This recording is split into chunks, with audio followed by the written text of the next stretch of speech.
हमारा विशेष कार्यक्रम सितारे हमारे आप सभी दर्शकों का इस कार्यक्रम में स्वागत है। दोस्तों, आज हम बताएंगे आज के पंचांग के व्रत त्योहार की बात करेंगे, बताएंगे आपका राशिफल और साथ में बताएंगे कि प्रथमम शैलपुत्री, द्वितीयम ब्रह्मचारिणी, तृतीयम चंद्रघंटेति कूष्मांडेति, चतुर्थकम पंचमम स्कंदमातेति, खुष्टम कात्यायनीति च, सप्तम कालरात्रिति, महागौरीति चाष्टमम। जी, आज हम कालरात्रि की बात करेंगे, महागौरी की बात करेंगे, कैसे साधना करें, कैसे उपासना करें, कैसे सब प्रकार की सिद्धि प्राप्त हो। इसके अलावा आपके फ़ोन कॉल्स होंगे, आप सीधे फ़ोन करके अपने प्रश्न पूछ सकते हैं। हमारा फ़ोन नंबर है 07714008777। अब आधे घंटे तक लगातार ये फ़ोन लाइन खुली रहेगी और हमें आपके फ़ोन का इंतजार रहेगा। तो चलिए कार्यक्रम की शुरुआत करते हैं और जानते हैं आज का पंचांग। आज शुभ संवत 2077 शक 1942, सूर्य दक्षिणायन का आश्विन महीने के शुक्ल पक्ष की सप्तमी तिथि है और दिन शुक्रवार। आज सप्तमी दिन को 6:58 तक, उत्तराषाढ़ा नक्षत्र रात्रि को 1:28 होंगे। आज चंद्रमा मकर राशि में होंगे। आज का राहु काल 10:22 से 11:48 तक होगा। तो दोस्तों, ये तो था पंचांग और अब बात करते हैं कालरात्रि की, महागौरी की। माँ कालरात्रि का के नाम में ही ये मालूम होता है कि दुर्गा का यह बेहद आक्रामक स्वरूप है, जिसमें माँ दुर्गा का स्वरूप कालरात्रि की तरह है, घने अंधकार की तरह दिखाई पड़ती है। खुले केश, विद्युत कांति के समान चमकती आँखें, सिर के बाल बिखरे हुए, गले में विद्युत की तरह चमकने वाली माला है और अंधकार में सभी को रोशनी पहुँचाने वाली महाशक्ति का स्वरूप है कालरात्रि। कालरात्रि से ही भी रक्षा करने वाली यह शक्ति है। मुझे ऐसा लगता है कि माँ कालरात्रि का ये स्वरूप देखने में अत्यंत भयानक है, लेकिन भक्तों के लिए अत्यंत शुभ देने वाली है। इसी कारण इसका नाम शुभंकरी भी रखा। बहुत सारे भक्त इसे किसी भी प्रकार से भयभीत या आतंकित होने की अपेक्षा नहीं करते, क्योंकि यह स्वरूप भगवती का भक्तों के लिए है। कालरात्रि की उपासना करने से ब्रह्मांड की सारी सिद्धियों का रास्ता खुलता है और तमाम आसुरी शक्तियाँ उनके नाम से ही भयभीत हो जाती हैं। इसलिए दैत्य, दानव, राक्षस, भूत, प्रेत, पिशाच ये स्मरण मात्र से ही भाग जाते हैं। ये सभी प्रकार की ग्रह बाधाओं को दूर करने वाली इनकी उपासना से अग्नि भय, जल भय, जंतु भय, शत्रु भय, चौर भय, रात्रि भय ये कभी नहीं होता। इनकी कृपा से ही जीव सर्वथा मुक्त हो जाता है। और फिर अगली शक्ति है माता गौरी की। कहते हैं कि महागौरी की सिद्धियां भी सभी प्रकार के कल्याण को देने वाली है। या देवी सर्वभूतेषु मात्र रूपेण संस्थिता, नमस्तस्यै नमस्तस्यै नमस्तस्यै नमो नमः। नवरात्रि के 8वें दिन महागौरी की पूजा की जाती है, जो सब प्रकार के कष्टों को दूर करने वाली है। महागौरी आदि शक्ति है और इनके तेज से संपूर्ण विश्व प्रकाशित होता है। इनकी शक्ति अमोघ फल को देने वाली है। देवी ने भक्तों की रक्षा के लिए सब प्रकार से सामर्थ्य रखा और शुभ निशुभ का वध किया और सृष्टि को दैत्यों के प्रकोप से बचाया। यही शिवा शांभवी के नाम से प्रचलित है। इनका पूजन सभी प्रकार के सौभाग्य बढ़ाने वाला है। हम आपको बताएं कि भगवान शिव को पति के रूप में प्राप्त करने के लिए पार्वती ने बचपन से ही कठोर तप किया और कहते हैं कि तप से इनका शरीर काला पड़ गया और भगवान ने जब प्रसन्न होकर के इन्हें दर्शन दिया तो इनके शरीर को गंगा जल से धो करके गोरा कर दिया। कहते हैं उसके बाद इन्हें महागौरी कहने लगे लोग। और ये श्वेत कुंदन के फल के समान और वस्त्र आभूषण से प्रसन्न होकर के उमा गौर वर्ण प्राप्त करती है और साथ में सभी प्रकार से करुणामयी, स्नेहमयी, शांत और मृदुल दिखती है। जो देवी गौरी की उपासना करते हैं उनका जीवन सुखमय होता है और ये अंतःकरण को भी शुद्ध कर देती है। इस प्रकार आपने देखा कि कालरात्रि और महागौरी की उपासना करने से सभी प्रकार की कामनाएं पूरी होती हैं। बड़ा प्रश्न है कि कैसे करना चाहिए। तो सबसे पहले तो जल्दी उठ जाएं, उठ करके भगवान सूर्य को अर्घ दें, फिर कालरात्रि और महागौरी का पूजन करें।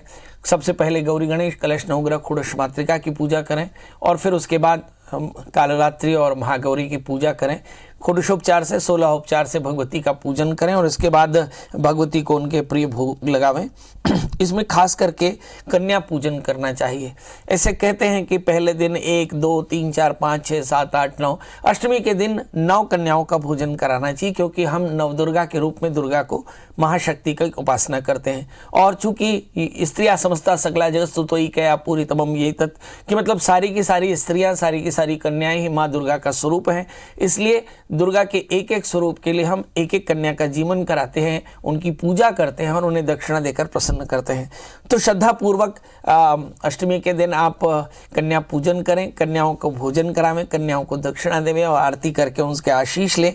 इस प्रकार नवरात्रि में 9 दिनों में माँ महाशक्ति का आशीर्वाद आपको मिलता है और सब प्रकार की परेशानियां आपकी दूर होती हैं। चलिए, तो ये तो था कालरात्रि और महागौरी के पूजन का विधान। 12 राशियों का सफर शुरू करते हैं। 12 राशियों में 12 राशियों की बात करें, मगर उससे पहले एक बात कि आज सप्तमी भी है और अष्टमी भी है। मतलब 2 घड़ी के बाद में अष्टमी शुरू हो जाएगी, तो कुछ लोग आज अष्टमी का भी व्रत करेंगे, इसलिए हमने पहले कालरात्रि और फिर महागौरी की बात कही। तो अब 12 राशियों का सफर शुरू करते हैं और देखते हैं सप्तमी और अष्टमी की स्थिति में 12 राशियों का क्या विशेष बात होगी और किस तरह की सावधानी इन्हें रखनी चाहिए।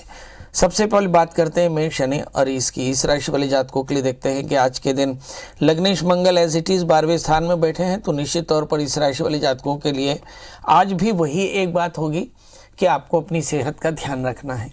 अवसर है, मुझे ऐसा लगता है सत्ता में आपकी होल्ड भी अच्छी है, अच्छे दोस्त भी हैं, मगर 2 चीज़ें सावधानी से रखनी होंगी। नंबर 1 कि आपके 8वें स्थान में केतु है, गाड़ी चलाते समय थोड़े सावधान रहें, खासकर टीनेजर्स।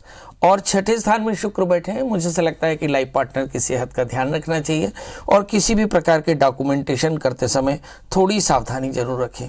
क्या करें जिससे आज का दिन बेहतर हो? तो आज भगवती कालरात्रि निशा पूजन कहते हैं। कालरात्रि का पूजन निशा में की जाती है, इसलिए इसे निशा पूजन कहते हैं। ये रात्रि के समान है, कालरात्रि के समान है, इसलिए निशा पूजन होगा। तो कालरात्रि की पूजा करें, महागौरी की पूजा करें। ओम कालरात्रि नमः, ओम महागौरी नमः, इस मंत्र से षोडशोपचार से भगवती का पूजन करें। नींबू की माला और गुड़ का भोग लगाएं तो आज का दिन बेहतर होगा। बात कर लेते हैं दोस्तों वृषभ यानी टॉरस की। इस राशि में हम देखते हैं कि लग्न में राहु है और 11वें स्थान में मंगल है। मुझे ऐसा लगता है कि इस राशि वाले जातकों के लिए हम देखते हैं कि 8वें स्थान के बृहस्पति बेवजह की वादों में आपको परेशान कर सकते हैं। और जहां तक सवाल मंगल का है, आपकी आय की स्थिति बेहतर होगी। 6ठे स्थान में सूर्य बुध, 5वें स्थान में कन्या राशि के शुक्र हैं। मुझे ऐसा लगता है नीचस्थ शुक्र होने के कारण संतान की सेहत को लेकर थोड़ी चिंता हो सकती है। आज क्या करना चाहिए? आज आप माता कालरात्रि और महागौरी की पूजा करें और मंत्र पढ़ें, ओम ह्रीम श्रीम क्लीम दुर्गतिनाशिनी महामाई नमः। इस मंत्र का 1 माला जप करें और साथ में दूध तिल से बनी हुई मिठाइयाँ और साथ में नीली साड़ी, नीला वस्त्र, नीली चुन्नी अर्पित करें तो आज का दिन बेहतर होगा। अब बात कर लेते हैं दोस्तों मिथुन यानी जेमिनी की। इस राशि में हम देखते हैं कि लग्नेश बुध है, ये चतुर्थेश भी है और भाई दिवे इस समय ये तुला राशि में सूर्य के साथ में बैठे हैं। इस समय 4थे स्थान में पड़े हुए हैं शुक्र, जो बताते हैं कि परिवार में थोड़ी सी चिंता हो सकती है, आर्थिक परेशानियां हो सकती है, संतान को लेकर चिंता हो सकती, काम में रुकावटें हो सकती क्योंकि शुक्र नीचस्थ होकर के बैठे। यहाँ पे सूर्य भी नीचस्थ होकर के बैठे हैं, तो मुझे ऐसा लगता है इस राशि वाले जातकों के लिए थोड़ी सावधानी। 8वें स्थान में शनि के साथ में चंद्रमा है, हेल्थ का एकदम ध्यान रखना होगा। 11वें स्थान में राहु है, तो मुझे ऐसा लगता है कि 12वें स्थान में राहु, कुछ आकस्मिक हानि की संभावनाओं से भी इनकार बिल्कुल भी नहीं है। तो इस राशि में क्या करना चाहिए?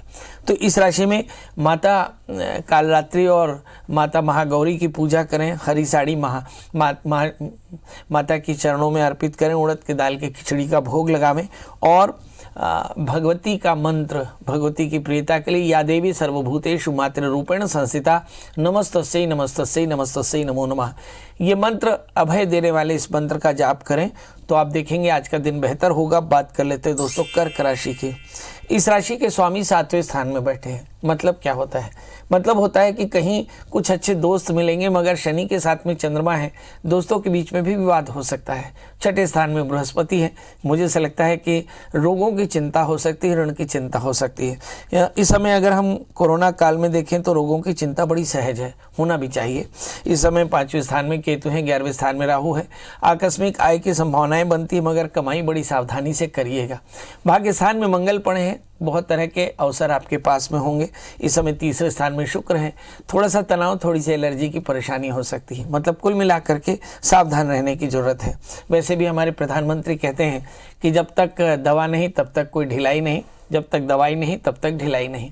तो लगातार आप अपना मास्क पहनते रहें, सैनिटाइजेशन का ध्यान रखें, सोशल डिस्टेंसिंग बनाकर रखें और महामंत्र ओम ऐं ह्रीं क्लीं चामुंडाय विचे इस मंत्र का जप करें। और मुझे ऐसा लगता है कि आज भगवती की प्रियता के लिए एक चांदी की गाय का दान करें किसी जरूरतमंद को, तो आज का दिन बेहतर होगा। आज पूजा में केले का भोग लगाएं। बात कर लेते हैं दोस्तों सिंह राशि की। इस राशि में भी देखते हैं कि लग्नेश सूर्य हैं और ये तीसरे स्थान में बैठे हैं, मतलब कहीं इचिंग की प्रॉब्लम, आंखों की परेशानी या फिर स्किन की परेशानी हो सकती है। इस राशि वाले जातकों के लिए हम देखते हैं कि धन स्थान में शुक्र बैठे हैं, जिसका मतलब होता है कि कहीं बुध जो है वो सूर्य के शुक्र की राशि में और शुक्र जो है वो कन्या बुध की राशि में बैठे हैं। ये स्थान परिवर्तन का योग बनता है। इसके चलते वैसे माइंड तो काफ़ी ठीक है, मगर संपत्ति की परेशानी हो सकती है। पांचवें स्थान में शनि बैठे हैं, तो मुझे ऐसा लगता है इस राशि वाले जातकों के लिए छठे स्थान के शनि के कारण थोड़े से ऋण रोग व्याधि शत्रुता की चिंता ज़्यादा हो सकती है। पांचवें स्थान में बृहस्पति, संतान को लेकर कुछ अच्छा कर पाएंगे। आठवें स्थान में मंगल है, बेवजह की वादों से बचना होगा। इस समय अगर हम देखें दशम स्थान में राहु है, वर्क प्लेस में थोड़ी कॉन्स्पिरेसी हो सकती है। क्या करना चाहिए? तो सभी प्रकार के शत्रु बाधा, रोग बाधा को दूर करने के लिए मंत्र जपे ओम फट शत्रुन साधय घातय ओम। ये जो बीज मंत्र है, इस बीज मंत्र का एक माला जप करें, इससे सभी प्रकार के शत्रु बाधा से मुक्ति होगी। और कालरात्रि की पूजा के लिए, महागौरी की पूजा के लिए आप पंजीरी का भोग लगाएं और लाल चुनरी माता के चरणों में अर्पित करें, तो आज का दिन बेहतर होगा। अब बात कर लेते हैं दोस्तों कन्या यानी वर्गों की। इस राशि वाले जातकों के लिए देखते हैं कि समय लग्नेश बुध धन स्थान में बैठे हैं, शुक्र 12वें स्थान में, वो शुक्र लग्न में बैठे हैं। तो मुझे ऐसा लगता है कि लग्न से शुक्र के कारण थोड़ी एलर्जी की परेशानी हो सकती है।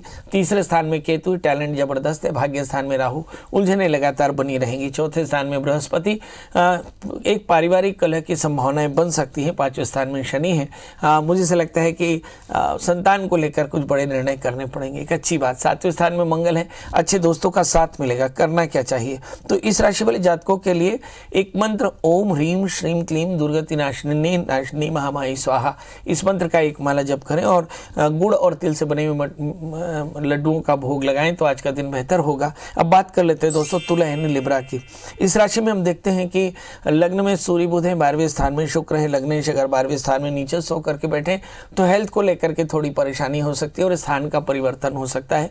रूटीन काफ़ी हैक्टिक रहने वाला है, क्योंकि अष्टमेश 12वें स्थान में बैठे। लग्न में सूर्य बुध है, थोड़े से एलर्जी की परेशानी ज़्यादा हो सकती है। तीसरे स्थान में बृहस्पति, अच्छा टैलेंट है। चौथे स्थान में शनि चंद्रमा है, परिवार में थोड़े से कलह की संभावनाएं बन सकती है। छठे स्थान के मंगल बढ़िया एनर्जी देते हैं। आठवें स्थान के राहु बढ़िया विवाद देते हैं। करना क्या चाहिए? विवादों से अपने आप को बचा कर चलें और साथ में कोशिश करें ओम कालरात्रि नमः, ओम महागौरी नमः, इस मंत्र से एक माला जप करें और साथ में मिश्री और पंजीरी का भोग लगाएं, सिंघाड़े के पंजीरी का भोग लगाएं, तो आज का दिन बेहतर होगा। अब बात कर लेते हैं दोस्तों वृश्चिक राशि की।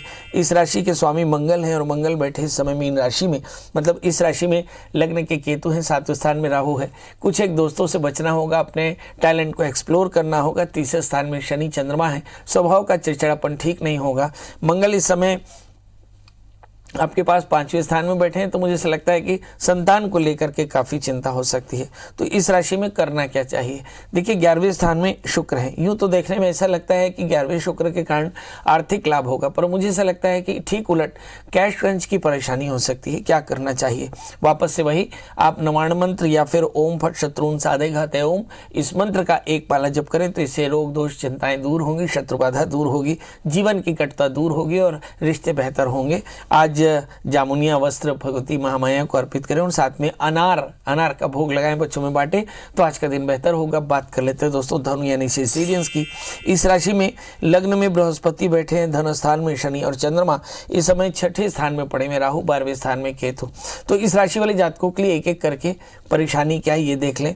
जब कभी भी राहु छठे स्थान में हो तो ऋण रोग व्याधि शत्रुता की चिंता हो सकती, होना भी चाहिए, क्योंकि लगातार कुछ अच्छी कुछ बुरी चीज़ें अपने को सुनाई में आ रही, मगर सावधानी फिर भी रहना चाहिए। बहुत डर की चिंता नहीं है, मगर हाँ सावधानी जरूर रखना चाहिए। चौथे स्थान में मंगल, अच्छी सामाजिक प्रतिष्ठा है। 12वें स्थान में केतु, बेवजह की यात्राएं ठीक नहीं होंगी। 11वें स्थान में सूर्य बुध है, लाभ की स्थिति है, अवसर आपके लिए बेहतर है। वर्क प्लेस में होल्ड काफी अच्छा रहेगा, मगर आहार का संयम रखें क्योंकि शुक्र आपके 10वें स्थान में है। मुझे ऐसा लगता है कि पाचन की परेशानी होगी, मेटाबॉलिज्म वीक हो सकता है। इस समय इस राशि वाले जातकों के लिए क्या करना चाहिए, तो आज नवार्ण मंत्र का जप करें। ओम ऐं ह्रीं क्लीं चामुंडाय विच्चे, इस मंत्र का एक माला जप करें। और मुझे ऐसा लगता है कि किसी जरूरतमंद को एक छाता और शॉल का दान करें तो आज का दिन बेहतर होगा। अब बात कर लेते हैं दोस्तों मकर राशि की, जिस पे लग्न में शनि के साथ में चंद्रमा, 12वें स्थान में बृहस्पति पड़े हैं। लग्न में शनि चंद्रमा हो तो क्या होता है, मुझे ऐसा लगता है कुछ अच्छे दोस्त होते हैं, मगर स्वभाव का चिड़चिड़ापन आपके रिश्तों में खटास पैदा कर सकता है। तीसरे स्थान में मंगल है, बहुत अच्छी ऊर्जा है, मगर मुझे ऐसा लगता है इस ऊर्जा को सही तरह से चैनलाइज करना पड़ेगा। अपने वाणी पर संयम देना होगा, धैर्य रखना होगा। हमारे यहाँ धर्म के 10 लक्षणों में धृति अस्तेय परिग्रह, धर्म को 10 लक्षणों में धैर्य को पहला लक्षण माना, मतलब धैर्य रखना होगा। वैसे तो सभी राशियों को धैर्य रखना चाहिए। 12वें स्थान में बृहस्पति है, बड़ों का आशीष जरूर लेवें और कोशिश करें कि खर्च पर थोड़ा सा नियंत्रण करें। आज सभी जातक मकर राशि वाले ओम कालरात्रि नमः इस मंत्र का एक माला जप करें और सुंदर खट्टे फलों का भोग लगाकर बच्चों में बांटें तो आज का दिन बेहतर होगा। बात कर लेते हैं दोस्तों कुंभ एक्वारियंस की। इस राशि में हम देखते हैं कि लग्न शनि 12वें स्थान में है, मतलब होता है कि कहीं सेहत का ध्यान रखना होगा। चंद्रमा भी 12वें स्थान में है, ऐसा लगता है कि ऋण की चिंता दूर होने वाली है क्योंकि ये षष्ठेश होकर के 12वें स्थान में है। यहाँ पर अगर बृहस्पति देखें 11वें स्थान में लाभ की स्थिति में है, मंगल धन स्थान में संपत्ति का योग देंगे, तुला राशि में पड़े हुए सूर्य बुध अवसर देंगे और शुक्र जो है सभी प्रकार के अवसरों में बाधा दे सकते हैं। तो मतलब क्या करना चाहिए, तो मुझे ऐसा लगता है कि आप नवार्ण मंत्र का जप करें और साथ में आटे का दीपक जला करके, घी का दिया जला करके और ऑरेंज रंग की जो चूड़ियाँ हैं या चुन्नी है वो माता के मंदिर में अर्पित करें, मीठे फलों का दान करें तो आज का दिन बेहतर होगा। अब बात कर लेते हैं दोस्तों मीन राशि की।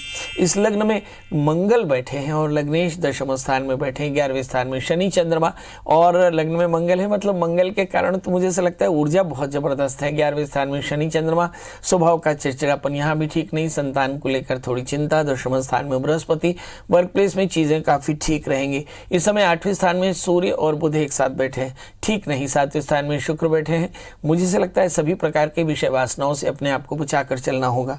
क्या करना चाहिए, तो आज आप माता के मंदिर में जाएं, भगवती कालरात्रि और महागौरी का ध्यान करें और हो सके तो चावल से बने हुए लड्डुओं का भोग लगावें, साथ में सौभाग्य सामग्री अर्पित करें और मंत्र पढ़ें ओम ह्रीं श्रीं क्लीं दुर्गति नाशिनी महामाई स्वाहा। इस मंत्र का एक माला कम से कम जप करें, घी का दिया जलाएं तो आज का दिन बेहतर होगा। तो दोस्तों ये तो था मेष से लेकर मीन का हाल।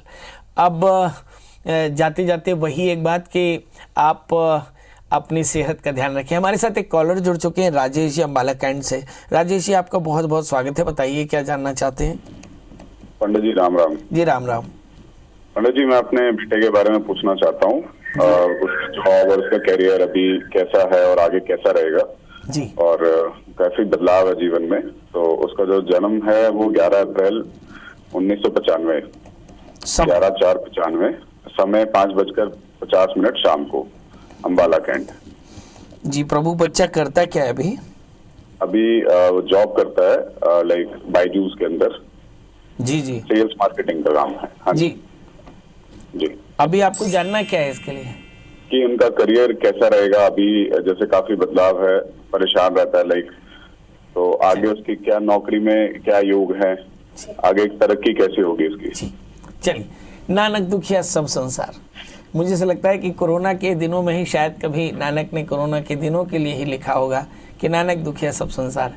चाहे राहु ऐसा बैठा हो, चाहे राहु ऐसा बैठा हो, चाहे मंगल ऐसा बैठा हो, सभी दुखिया हैं। कारण कोरोना है, ये एक तरह का सामाजिक एक बड़ा भौगोलिक परेशानी है, पूरे ग्लोबल परेशानी है। इस बच्चे का जन्म लग्न कन्या है, इसकी राशि सिंह है, 11वें स्थान में मंगल है, जबरदस्त ऊर्जा है। तीसरे स्थान में बृहस्पति बहुत इंटेलिजेंट है।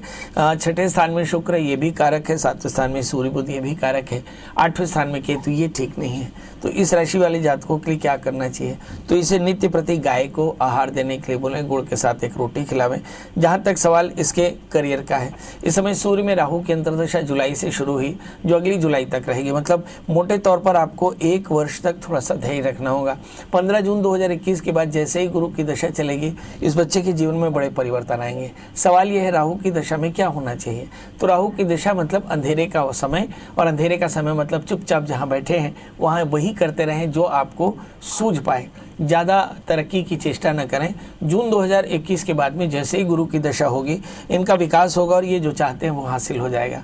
तब तक करना क्या चाहिए, तो राहु की प्रीता के लिए नित्य दत्तात्रेय कवच का पाठ करें, भगवान दत्तात्रेय की पूजा करें, द्राम दत्तात्रेयाय नमः, ओम द्राम दत्तात्रेयाय नमः इस मंत्र का 1 माला जप करें और तिल के लड्डुओं का दान करते रहें। 1 4 कैरेट का ओपल और 4 कैरेट का ऑनेक्स धारण करें, इनकी सारी परेशानियां दूर होंगी। तो दोस्तों अब चलने का समय, कल हम फिर हाजिर होंगे माता के एक नए रूप को लेकर। तब तक मुझे दीजिए इजाजत, नमस्कार।